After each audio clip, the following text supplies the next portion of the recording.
Hello दोस्तों, good morning. स्वागत है एक बार फिर से आप सभी का एमजेटी एजुकेशन में। दोस्तों आज है 6 नवंबर। आज की वीडियो में हम लोग बात करेंगे 6 नवंबर 2022 के मोस्ट इंपॉर्टेंट करंट अफेयर के क्वेश्चंस के बारे में। पूरी वीडियो ध्यान से देखिएगा, पूरी वीडियो डिटेल में आपको बताई गई है। इसकी पीडीएफ और क्विज वगैरह भी आपको प्रोवाइड कराई जाएगी हमारे एप्लीकेशन पर, तो आप लोग एमजेटी ऐप जरूर इंस्टॉल करें। वहीं पर आपको ई बुक और कोर्सेज भी मिल जाएंगे। चलिए सबसे पहले कल के क्विकली रिविजन कर लेते हैं, उसके बाद आज की करंट अफेयर पढ़ेंगे। तो अभी जो केंद्रीय मंत्री हैं जी किशन रेड्डी जी, इन्होंने गंगा उत्सव का छठा संस्करण उद्घाटन किया। नागरिक जुड़ाव और संचार कार्यक्रम शुरू किया है मेघालय ने। और अभी स्विट्जरलैंड ने विश्व की सबसे लंबी ट्रेन चला करके, यात्री ट्रेन चला करके रिकॉर्ड बनाया है। और वहीं महारत्न कंपनी बीपीसीएल के एमडी और चेयरमैन का अतिरिक्त प्रभार मिल गया है वेस्ता रामाकृष्णा को। और दक्षिण कोरिया और अमेरिका के बीच में विजिलेंट स्टॉर्म नाम का एक्सरसाइज अभी हुआ है। इसके अलावा अभी निवेशक दीदी नाम से इंडिया पोस्ट पेमेंट बैंक ने एक वित्तीय साक्षरता को बढ़ावा देने के लिए पहल शुरू किया है। बेंजामिन नेतन्याहू इजराइल के एक बार फिर से प्राइम मिनिस्टर बने हैं। ये तीसरी बार प्राइम मिनिस्टर बने हुए हैं। और परफॉर्मिंग ग्रेड इंडेक्स में दोस्तों सबसे ऊपर है केरला। अडानी न्यू इंडस्ट्रीज ने अभी हाल में गुजरात में भारत का सबसे बड़ा पवन टरबाइन स्थापित किया है। ये स्टैचू ऑफ यूनिटी से भी बड़ा है, 200 मीटर ऊंचा है। दुनिया का नंबर 1 टी20 इंटरनेशनल बल्लेबाज बन गए हैं सूर्य कुमार यादव। ये टॉप 10 करंट अफेयर के क्वेश्चन थे कल की वीडियो से, जिनका आपने किया क्विकली रिवीजन। अब आज का करंट अफेयर। हाल ही में विश्व सुनामी जागरूकता दिवस कब मनाया गया? तो प्रत्येक वर्ष दोस्तों 5 नवंबर को मनाया जाता है विश्व सुनामी जागरूकता दिवस, सुनामी अवेयरनेस डे। ये जो सुनामी आती है ना समुद्र में, उसके बारे में जागरूकता फैलाने के लिए और बताने के लिए ये दिवस मनाया जाता है। वैसे तो इंडिया वगैरह में नहीं आती है उतना, ठीक है ना, 2004 में एक बार आई थी। लेकिन जापान वगैरह जो हुआ ना, वो बिल्कुल बिल्कुल इसके आदी है। मतलब वहां पर हमेशा आता रहता है। जैसे अपने यहाँ चक्रवाती तूफान आता है, ऐसे ही वहां पर सुनामी आया करती है। सुनामी है क्या? सुनामी दोस्तों, अगर कोई भूकंप है तो भूकंप मतलब भू कांप गई, यानी जमीन धरती कांप गई, तब तो वो तो हमें जमीन पर एहसास होता है। ऐसे ही अगर भूकंप समुद्र के अंदर आ जाता है तो समुद्र की लहरें बहुत बड़ी मात्रा में उठती हैं और भूचाल मचाती हैं, उसे ही सुनामी कहा जाता है।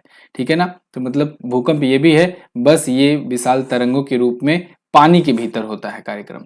ठीक, तो इसकी स्थापना संयुक्त राष्ट्र संघ के द्वारा 2015 में करने की घोषणा करी गई और उसके बाद से ये प्रत्येक वर्ष मनाया जाता है सुनामी के बारे में अवेयरनेस फैलाने के लिए। याद रखिएगा, जापान एक ऐसा देश है जहां सबसे ज्यादा सुनामी आती है। क्लियर। आगे बढ़ते हैं। हाल ही में फिक्की का नया अध्यक्ष किसे नियुक्त किया गया? तो फिक्की के नए अध्यक्ष नियुक्त किए गए हैं दोस्तों सुब्रकांत पांड्या जी। सुब्रकांत पांड्या यहाँ पर आप देख रहे हैं इमेज में, ये हैं। और इनको फिक्की का नया अध्यक्ष चुना गया है। फिक्की बोले तो federation of Indian chambers of commerce and industry. ये वर्तमान में आईएमएफए के दोस्तों एमडी और सीईओ हैं। आईएमएफए बोले तो Indian metals and ferro alloys limited. साथ ही साथ ये फिक्की के उपाध्यक्ष भी थे, तो इनको अभी फिक्की का अध्यक्ष बना दिया गया है। ठीक है। ये 2022 में होने वाली 95वीं जो एनुअल जनरल मीटिंग है, उसके समापन के बाद ही अपना कार्यभार संभाल लेंगे। फिक्की के बारे में बात करें अगर, तो 1927 में इसकी स्थापना हुई थी। अगला क्वेश्चन देखते हैं। हाल ही में किसने नया चैटबॉट आधार मित्र लॉन्च किया? तो अभी हाल ही में आधार मित्र नाम से नया चैटबॉट लॉन्च किया है यूआईडीएआई ने। यूआईडीएआई बोले तो unique identification authority of India. ठीक है, तो unique identification authority of India ने आधार मित्र लॉन्च किया है। अभी आप यहाँ पर आर्टिकल भी देख पाओगे। ये एक नया चैटबॉट होगा। इस चैटबॉट के थ्रू दोस्तों कोई भी व्यक्ति जो है वो बेहतर तरीके से आर्टिफिशियल इंटेलिजेंस के माध्यम से बातचीत कर सकेगा, अपने क्यूएनए सॉल्व कर सकेगा। मतलब कि समझ लो कि जो फ्रिक्वेंटली आस्क्ड क्वेश्चन होते हैं ना, एफएक्यूज होते हैं ना, उनका जवाब पा सकेगा, कुछ बेसिक इन्फॉर्मेशन। ठीक है। साथ ही साथ यहाँ पर अपडेट स्थिति यानी कि स्टेटस क्या है, आधार अपडेट कराने का सेंटर, नियरेस्ट सेंटर कहाँ पर है, ये सब चीजें जान पाएगा। साथ ही साथ इस आधार मित्र नाम से जो चैटबॉट होगा, इससे जो भी शिकायतें होंगी उनका भी समाधान किया जाएगा। यूआईडीएआई के बारे में आपको याद रखना है, ये इंपॉर्टेंट है। ये वही है जो आधार का निर्माण की है। आप आधार कार्ड यूज करते हो, तो वो आधार इन्होंने ही बनाया है, इस संस्था ने, यूआईडीएआई ने, unique identification authority of India ने। इसकी स्थापना 2009 में करी गई थी। इसके अध्यक्ष हैं जे सत्यनारायण। कौन है? जे सत्यनारायण। और सीईओ है सौरभ गर्ग। इनका नाम पूछा जाता है, आप याद रखेंगे। ठीक है। तो आधार कार्ड किसने बनाया? भारतीय विशिष्ट पहचान प्राधिकरण ने। इसका फुल फॉर्म भी पूछा गया एग्जाम में, तो आप याद रखेंगे। आगे बढ़ते हैं। हाल ही में किस राज्य के मुख्यमंत्री ने ई उपहार पोर्टल और सीएम डैशबोर्ड लॉन्च किया? तो अभी हाल ही में हरियाणा राज्य सरकार ने, हरियाणा के मुख्यमंत्री ने कहें ई उपहार पोर्टल और सीएम डैशबोर्ड लॉन्च किया है। यहाँ पर आप आर्टिकल देख पाओगे, portal launch to auction gift receive by Haryana CM Manohar Lal Khattar. अभी ये दोनों जो है पोर्टल और डैशबोर्ड, इनका उपयोग क्या है, इनको देखिए। जो ई उपहार पोर्टल होगा, इसके तहत अगर कोई व्यक्ति है, मुख्यमंत्री को कोई उपहार देता है या फिर कहीं से भी मुख्यमंत्री को कोई उपहार मिलता है, तो वो उपहार नीलाम किया जाएगा। फिर से जो धन इकट्ठा होगा, मनी इकट्ठा होगा, वो मुख्यमंत्री राहत कोष में जमा कर दी जाएगी और जन कल्याण में खर्च किया जाएगा। ऐसे ही सीएम डैशबोर्ड है। सीएम डैशबोर्ड जो होगा, ये सभी विभागों की समीक्षा करेगा। ऑनलाइन बैठे बैठे ही सीएम मनोहर लाल खट्टर एक डैशबोर्ड आएगा, उसके जरिए देख पाएंगे कौन सा डिपार्टमेंट कितना अच्छा परफॉर्म कर रहा है, कौन कौन सी योजनाएं कितना काम कर रही हैं, कितने स्तर तक पहुंची हैं, या कितना अभी तक का उसका प्रोसेस रहा है, स्टेटस क्या है। ये सब चीजें वो अपने ऑफिस में बैठे बैठे ही देख पाएंगे सीएम डैशबोर्ड के माध्यम से। तो ये दोनों चीज किसने लॉन्च किया? हरियाणा ने। अब हरियाणा आया है तो हरियाणा के बारे में जानेंगे। तो सबसे पहले आप मैप में देखो हरियाणा है कहां पर। यहाँ पर है हरियाणा। हरियाणा दोस्तों अपना बॉर्डर किससे किससे शेयर करता है? ये अपना बॉर्डर हिमाचल प्रदेश से शेयर करता है, पंजाब से शेयर करता है, राजस्थान से, उत्तर प्रदेश से और थोड़ा सा उत्तराखंड से भी शेयर करता है। यहाँ का राजकीय पशु है ब्लैक बक, राजकीय पक्षी है काला तीतर, राजकीय फूल है कमल। यहाँ के सीएम है दोस्तों मनोहर लाल खट्टर बीजेपी पार्टी से, गवर्नर है बंडारू दत्तात्रेय। झीलों की अगर बात करें तो बड़खल झील, दमदमा झील, सोहना झील, ब्रह्म सरोवर, सूरज कुंड, सबसे इंपॉर्टेंट है सूरज कुंड। सूरज कुंड के नाम से मेला भी लगता है। सूरज कुंड अंतरराष्ट्रीय मेला याद रखिएगा, ये बहुत ही फेमस है मेला, विश्व स्तर पर मनाया जाता है। ठीक है। Sultanpur national park, Kalesar national park भी इंपॉर्टेंट है। अब जिलों की संख्या 22 है, विधानसभा में 90 सीटें, लोकसभा में 10 और राज्यसभा में 5 सीटें जाती हैं हरियाणा से। अच्छा, हरियाणा आया है तो हरियाणा से रिलेटेड कुछ रिवाइज भी कर लेते हैं ना। अभी आपको याद होगा कि हरियाणा सरकार ने पालतू कुत्तों का रजिस्ट्रेशन अनिवार्य कर दिया था। इसके अलावा अभी हरियाणा पब्लिक अफेयर इंडेक्स जो जारी हुआ था 2022 का, उसमें भी टॉप किया था, बड़े राज्यों में शीर्ष पर था। इसके अलावा अभी हरियाणा जो है ये दुबई के साथ आर्थिक सहयोग किया था, और इसके अलावा हरियाणा ने ही भी ये भी घोषणा की थी दुनिया का सबसे बड़ा सफारी पार्क स्थापित करेगा। कहां पर? हरियाणा में ही करेगा। अच्छा, सफारी पार्क से ही याद आया, हरियाणा में ही दोस्तों दुनिया का सबसे बड़ा हड़प्पा संस्कृति संग्रहालय भी तो स्थापित किया जाएगा। इसकी भी घोषणा इन्होंने ही की थी। ओके, तो आप रिवीजन जरूर करते रहिए, ये इंपॉर्टेंट है। अगला, वर्ष 2022 में ट्रैक एशिया कप की मेजबानी कौन करेगा? तो देखो, ट्रैक एशिया कप जो है ना, ये साइकिलिंग प्रतियोगिता होती है और विश्व की सबसे बड़ी साइकिलिंग प्रतियोगिताओं में से एक मानी जाती है। इसका आयोजन, इसकी मेजबानी इस बार केरल करने वाला है। केरल में आयोजित किया जाएगा। यहाँ पर आप देख पाओगे Kerala to host track Asia cup 2022। तो यहाँ पर ये 25 नवंबर से 28 नवंबर के बीच में आयोजित किया जाएगा, और ऐसा पहली बार हो रहा है दोस्तों जब दिल्ली के बाहर कहीं पर आयोजित हो रहा है। वैसे अमूमन ये हर बार दिल्ली में ही होता था, तो इस बार केरल में पहली बार ये आयोजित किया जा रहा है। इसमें 25 कंट्रीज भाग लेने वाली हैं एशिया की, और बहुत बड़ा ये टूर्नामेंट होता है साइकिलिंग का। ठीक है, तो 25 से अधिक देश इसमें भाग लेंगे, जहां के 200 से ज्यादा प्रतिस्पर्धी हिस्सा लेने वाले हैं। क्लियर? तो केरल में होगा आयोजन। अच्छा, चलो अब आयोजन आया है तो आप बता दो भारत में किस किस चीज का आयोजन होने वाला है 2023 में। तो भारत में आयोजन 2023 में कौन कौन सी चीज का आयोजन करने वाला है या मेजबानी करने वाला है? सबसे पहले याद रखिएगा G20 की हम लोग मेजबानी करेंगे। इसके अलावा हम लोग SCO समिट की भी मेजबानी करेंगे, ये 2 समिट हो गया। इसके अलावा हम लोग वर्ल्ड कप जो है ना, वर्ल्ड कप ICC का, वर्ल्ड कप जो होगा ICC का ODI वाला, उसकी मेजबानी करेंगे 2023 में। इसके अलावा हम लोग हॉकी विश्व कप की भी मेजबानी करेंगे, ओडिशा में होगा। ठीक है, हॉकी वर्ल्ड कप जो होगा इसकी भी मेजबानी अपन लोग करेंगे। इसके अलावा दोस्तों हम लोग जो दृष्टि बाधित का होगा ना, दृष्टि बाधित का T20 होगा, दृष्टि बाधितों का जो T20 वर्ल्ड कप होगा उसकी भी मेजबानी करेंगे। युवराज सिंह को ब्रांड एम्बेसडर बनाया गया है। किसको बनाया गया है? युवराज सिंह को ब्रांड एम्बेसडर बनाया गया है।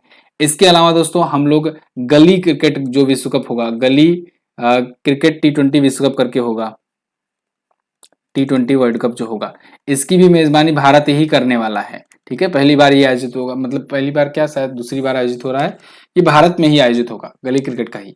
ठीक है, तो इतना जो टूर्नामेंट है या इतना जो इवेंट है ये भारत में अगली बार आयोजित होने वाला है 2023 में, तो ये आप याद रखेंगे। क्लियर? आगे बढ़ते हैं, केरल के बारे में जान लेते हैं।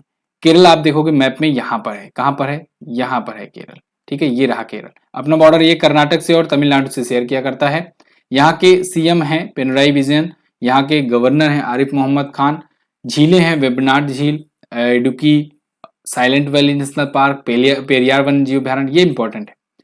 पलकप्पड़ गए, थमारासेरी, ये प्रमुख दर्रे हैं। यहाँ पर पालघाट भी है, तो पालघाट भी आप याद रखेंगे, ठीक है। कथकली, मोहिनी अट्टम, काली अट्टम, ये प्रमुख शास्त्रीय नृत्य हैं। 14 जिले हैं, 141 विधानसभा सीटें हैं, लोकसभा 20 और राज्यसभा में 9 सीटें यहाँ से हैं। अगला क्वेश्चन, बायजूस के नए ब्रांड एम्बेसडर कौन बनाएंगे? तो बायजूस के दोस्तों नए ब्रांड एम्बेसडर बना दिए गए हैं लियोनल मेसी। लियोनल मेसी आप जानते हो बहुत ही फेमस फुटबॉलर हैं और इनको बना दिया गया है नया ambassador, brand ambassador of Byju's. Byju's के वैसे ब्रांड एम्बेसडर शाहरुख खान भी हैं, लेकिन अभी लियोनल मेसी को बनाया गया है। अच्छा, बायजूस जो है ना, इसने अपना एक ग्लोबल सोशल इनिशिएटिव शुरू किया है, एजुकेशन फॉर ऑल। तो इस एजुकेशन फॉर ऑल का इनको ब्रांड एम्बेसडर बनाया गया है। शाहरुख खान जो ब्रांड एम्बेसडर है वो तो अभी बायजूस के ब्रांड एम्बेसडर हैं ही, इनको एक खास कैंपेन, खास इनिशिएटिव के लिए बनाया गया है ग्लोबल ब्रांड एम्बेसडर। अभी इस बार बायजूस दोस्तों फीफा वर्ल्ड कप जो चल रहा है उसका ऑफिशियल टाइटल स्पॉन्सर भी है। अब फीफा वर्ल्ड कप का ऑफिशियल टाइटल स्पॉन्सर है और जबरदस्त खिलाड़ी हैं लियोनल मेसी, तो इसलिए इनको भी अपना ब्रांड एम्बेसडर बना दिया गया। इधर टाइटल स्पॉन्सरशिप है ही, इधर ब्रांड एम्बेसडर बना दिया, यानी बायजूस जो है ये ग्लोबली अपने आप को प्रमोट कर रहा है इसके जरिए, फुटबॉल के जरिए। क्लियर है? फिलहाल लियोनेल मेसी ये अर्जेंटीना फुटबॉल टीम के कप्तान हैं, अर्जेंटीना के रहने वाले भी हैं और क्लब में अगर बात किया जाए तो पेरिस सेंट जर्मन क्लब से अब खेलते हैं। क्लियर? अच्छा, आप में से अगर किसी को याद हो कमेंट बॉक्स में मुझे बताइए कि लियोनेल मेसी किस फुटबॉल क्लब को छोड़ करके पेरिस सेंट क्लब ज्वाइन किए थे। देखते हैं किसका कितना जीके तेज है। बायजूस की स्थापना दोस्तों 2011 में हुई थी, मुख्यालय बेंगलुरु में है, founder and CEO Byju Raveendran है। क्लियर है?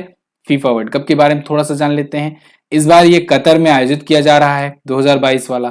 फीफा बोले तो federation international D football association होता है। स्थापना 1904 में करी गई थी। स्थापना इसकी हुई थी पेरिस में, पेरिस यानी फ्रांस में। और लेकिन हेडक्वार्टर इसका अगर पूछा जाए तो आप बताएंगे हेडक्वार्टर है ज्यूरिख में। कहां पर है? ज्यूरिख स्विट्जरलैंड में हेडक्वार्टर है।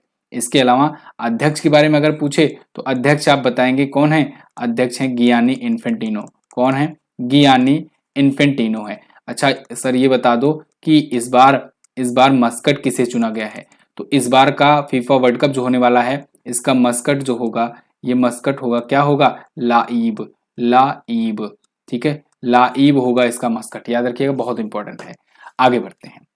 हाल ही में एशियाई महाद्वीप शतरंज चैंपियनशिप किसने जीता है? तो एशियाई महाद्वीप शतरंज चैंपियनशिप दोस्तों आर प्रज्ञानंदन और पीवी नंदिता दोनों ने जीत लिया है। तो उपरोक्त ए और बी दोनों ऑप्शन सही होगा। इन्होंने महिला कैटेगरी में जीता है, ठीक है, विमेंस में, और ये पुरुष कैटेगरी में जीते हुए हैं, मेंस में जीते हुए हैं। दोनों ने एशियाई महाद्वीप शतरंज चैंपियनशिप जीती है और दोनों ही भारत के हैं, तो यानी भारत के पास ही दोनों का आ गया है मेडल। आर प्रज्ञानंदा और नंदिता ये दोनों ने चेस चैंपियनशिप एशियन में जीत लिया है। क्लियर? अब इसके साथ ही प्रज्ञानंदन जो है ये फाइड वर्ल्ड कप के लिए जगह भी बना लिए हैं, क्वालिफाई भी कर गए हैं। आर प्रज्ञानंदा ये वही है दोस्तों जिन्होंने मैग्नस कार्लसन को अभी 3 बार हराया था और हरा करके एक सनसनी पैदा कर दी थी। वैसे ये ग्रैंड मास्टर है। ग्रैंड मास्टर के लिए मैंने आपको बताया था अगर कोई खिलाड़ी है, शतरंज का खिलाड़ी है, अगर वो 2500 पॉइंट से ज्यादा स्कोर कर लेता है अपने करियर में तो उसे ग्रैंड मास्टर की उपाधि दे दी जाती है। भारत के पहले ग्रैंड मास्टर कौन थे? विश्वनाथन आनंद। 1988 में ही वो ग्रैंड मास्टर बन गए थे। आगे चल करके 1992 में दोस्तों विश्वनाथन आनंद को राजीव गांधी खेल रत्न दिया गया। हाँ, वही राजीव गांधी जिसका नाम अब बदल करके हो गया है क्या? मेजर ध्यानचंद खेल रत्न पुरस्कार। इसके अलावा वो पाने वाले पहले थे। इसके अलावा विश्वनाथन आनंद आ गया है तो आप लोग याद रखिएगा माइंड मास्टर उनकी बुक है, माइंड मास्टर उनकी किताब है, ठीक है, पूछा जाता है। अच्छा, एसएससी जीडी का दोस्तों वर्दी बैच फाइनली लॉन्च कर दिया गया है। 499 में आपको कंप्लीट तैयारी कराई जाएगी, कंप्लीट एसएससी जीडी का। मैंने एक वीडियो भी बनाई हुई है जिसमें मैं पिछले साल जो आपके जो सीनियर थे कह सकते हो, जो पिछली बार सिलेक्शन लिए वो लोग अपना रिजल्ट दिए थे और जब उस टाइम भी मैंने आपको दिखाया था तो वो चीजें मैं आपको फिर से वो वीडियो में दिखाया हुआ हूँ। तो अगर आप देखना चाहते हो कितने लोगों को एमजेटी ने सिलेक्शन दिलाया था और क्या क्या फीडबैक रहे थे पिछले बैच का, इस बैच में क्या कुछ खास होने वाला है, तो आज जो वीडियो आएगी उसको आप जरूर देखिएगा। एसएससी जीडी का वर्दी बैच, भरोसा करो मंजिल तक पहुंचाएंगे, सिलेक्शन दिलाया था और सिलेक्शन फिर से दिलाएंगे। तो आपको ज्वाइन करना है एसएससी जीडी का ये बैच। ई बुक लेना है तो आप एमजेटी ऐप पर ले सकते हो और बैच भी आपको एमजेटी ऐप पर मिलेगा। किसी भी जानकारी के लिए आपको व्हाट्सएप नंबर यहाँ पर जो दिख रहा है ना, इस पर संपर्क कर लेना है, आपको पूरी जानकारी दी जाएगी, चाहे वो ई बुक की रिगार्डिंग हो चाहे कोर्स की। आगे, आरआईएल के स्वतंत्र निदेशक के रूप में केवी कामत का कार्यकाल कितने वर्ष के लिए बढ़ाया गया? तो दोस्तों अभी आरआईएल ने, रिलायंस इंडस्ट्रीज लिमिटेड ने केवी कामत का कार्यकाल बढ़ाया है कितने वर्षों के लिए? 5 वर्ष के लिए। ठीक है, केवी कामत, यहां पर आप आर्टिकल देख पाओगे, KV Kamath to join RIL board as independent director for 5 year. तो ये 5 साल के लिए इंडिपेंडेंट डायरेक्टर के रूप में नियुक्त किए गए हैं, मतलब एक प्रकार से प्रमोशन हुआ है इनका। ठीक है, पहले नहीं थे। तो केवी कामत जो है ये 5 साल के कार्यकाल के लिए होंगे। रिलायंस स्ट्रेटेजिक इन्वेस्टमेंट लिमिटेड के लिए इनको नॉन एग्जीक्यूटिव चेयरमैन के रूप में नियुक्त किया गया है। अब देखो एक चीज, स्वतंत्र निदेशक और गैर कार्यकारी अध्यक्ष होंगे किसके? रिलायंस स्ट्रेटेजिक इन्वेस्टमेंट लिमिटेड के, यानी आरएसआईएल के। इसका नाम अब बदला जा रहा है, आरआईएसएल का नाम बदलकर अब जियो फाइनेंशियल सर्विसेज लिमिटेड कर दिया जाएगा, यानी कि सब जियो के नाम से होगा। और जियो किसके नाम है? जियो अब आकाश अंबानी के नाम है, यानी कि ये जो कंपनी है आरआईएल से हट करके अब आकाश अंबानी के पास जाएगी। ठीक है, मैंने आपको उस दिन बताया था कि रिलायंस जियो जो है वो आकाश अंबानी को दिया गया है, रिलायंस जियो मार्ट जो है वो ईसा अंबानी को दिया जाएगा। ठीक है, फिलहाल आरआईएसएल का नाम बदल करके जब जियो फाइनेंशियल सर्विसेज लिमिटेड कर दिया जाएगा तो अब इसके यानी स्वतंत्र निदेशक हो गए कौन? केवी कामत। केवी कामत अभी के टाइम पर अगर देखा जाए तो national bank for financial infrastructure and development के अध्यक्ष हैं। ठीक, आगे, हाल ही में किसने राष्ट्रीय एकीकृत नवाचार विस्तार व्यापार मेले का उद्घाटन किया? तो इसका उद्घाटन किया है दोस्तों प्रोफेसर जगदीश मुखी जी ने। प्रोफेसर जगदीश मुखी ये गवर्नर है, कहाँ के गवर्नर हैं? ये दोस्तों वर्तमान में 2 स्टेट के गवर्नर हैं, एक तो नागालैंड के और एक असम के। तो असम और नागालैंड के जो गवर्नर हैं उन्होंने ये इसे लॉन्च किया है, national integrate innovate and expand नाम का जो ट्रेड फेयर है इसको। ठीक है ना, व्यापार मेला है 2022 का, 3 से 5 नवंबर 2022 को ये आयोजित किया गया। तो प्रोफेसर जगदीश मुखी ने इसका उद्घाटन किया है, कहां पर? चोमुखेडिमा नागालैंड में, यानी कि ये व्यापार मेला नागालैंड में आयोजित हो रहा है। क्लियर, इसकी थीम है इनोवेट इंटीग्रेट एक्सपैंड। अच्छा, एसोसिएशन ऑफ नागा के द्वारा ये आयोजित किया जाता है। ठीक है, तो ये आप याद रखेंगे। चलिए, तो इसमें एमएसएमई मंत्रालय भी अपना सहयोग दे रहा है। आगे, सीआरपीएफ ने किस महिला अधिकारी को पहली बार आईजी के रूप में नियुक्त किया? तो दोस्तों सीआरपीएफ ने अपनी पहली महिला आईजी नियुक्त किया है, इस बार 2 महिलाओं को, 2 विभागों में 2 महिलाओं को पहली बार सीआरपीएफ ने आईजी यानी इंस्पेक्टर जनरल नियुक्त किया है, महानिरीक्षक जिसे कहते हैं, नियुक्त किया है। एनी अब्राहम को और सीमा डोंडिया को। तो उपरोक्त दोनों ऑप्शन यहाँ पर आपका सही होगा। एनी अब्राहम और सीमा डोंडिया ये दोनों बनी हैं first 2 women officer as IGs, किसकी? सीआरपीएफ। अब एनी अब्राहम को रैपिड एक्शन फोर्स का आईजी बनाया गया है और वहीं सीमा ढूंढिया को बिहार सेक्टर का आईजी बना दिया गया है। दोस्तों सीआरपीएफ ने 1986 में ही महिलाओं को शामिल किया था अपने फोर्स में, लेकिन उसके बाद आईजी रैंक तक पहुंचने में इतना टाइम लग गया, यानी कि आप जब देखो लगभग 22 और 14 लगभग 36 साल लग गए। 36 साल बाद अब पहली बार कोई आईजी नियुक्त हुई है इसमें। सीआरपीएफ की बात करें अगर तो सेंट्रल रिजर्व पुलिस फोर्स होती है, दुनिया की सबसे बड़ी ये पैरामिलिट्री फोर्स है। 1939 में स्थापना हुई थी, नई दिल्ली में हेडक्वार्टर है, महानिदेशक हैं डॉक्टर सुजाय लाल थाउसेन। क्लियर, ये तो थे दोस्तों आज के दिन के top 10 current affair. I hope आपके लिए ये वीडियो यूजफुल रही होगी। अगर वीडियो यूजफुल लगी है तो वीडियो को लाइक कीजिएगा और शेयर जरूर कर दीजिएगा अपने दोस्तों के पास। चैनल पर नए आए हो तो ऐसे ही क्वालिटी कंटेंट पाने के लिए चैनल को सब्सक्राइब जरूर करें। कल मैंने आपसे पूछा था नासा ने कौन से मिशन लॉन्च किया था जिसका उद्देश्य एस्टेरॉइड को टक्कर मारकर उसकी दिशा बदलना था, तो वो था डार्ट मिशन। फेसबुक ने व्हाट्सएप को कितने दाम में खरीदा था? तो 19 बिलियन डॉलर में खरीदा था फेसबुक ने व्हाट्सएप को 2014 में। 100 मिलियन डॉलर में अभी अल्टर का अधिग्रहण किया था किसने? गूगल ने। 1 बिलियन डॉलर में इंस्टाग्राम को फेसबुक ने खरीदा था 2012 में। इसके अलावा 44 बिलियन डॉलर में ट्विटर को एलन मस्क ने खरीद लिया है अभी 2022 में। क्लियर, तो चलिए आज का क्वेश्चन देख लेते हैं। आज क्या क्वेश्चन है? आज आपसे पहला क्वेश्चन है, बांग्लादेश कितने भारतीय राज्यों से अपना बॉर्डर शेयर करता है? कल मैंने बहुत ही अच्छे तरीके से बताया, ये क्वेश्चन लेना भी जरूरी था क्योंकि ये क्वेश्चन अभी पूछा गया था आपके एग्जाम में। इजराइल की राजधानी क्या है? इजराइल की राजधानी दोस्तों आपको बताना है, तो ये 2 क्वेश्चंस हैं, इनके बारे में जो भी पता होगा डिटेल में जरूर आंसर करने का प्रयास करना। वीडियो कैसी लगी है बताना जरूर। इसकी क्विज और पीडीएफ आपको एमजेटी ऐप पर मिलेगी बिल्कुल फ्री में, आप वहां से जाकर के डाउनलोड कर सकते हो। और साथ ही साथ वन लाइनर भी दिया जाता है टेलीग्राम पर, तो टेलीग्राम ग्रुप भी ज्वाइन कर सकते हो। मिलते हैं अगली वीडियो में, तब तक के लिए नमस्कार, जय हिंद, वंदे मातरम।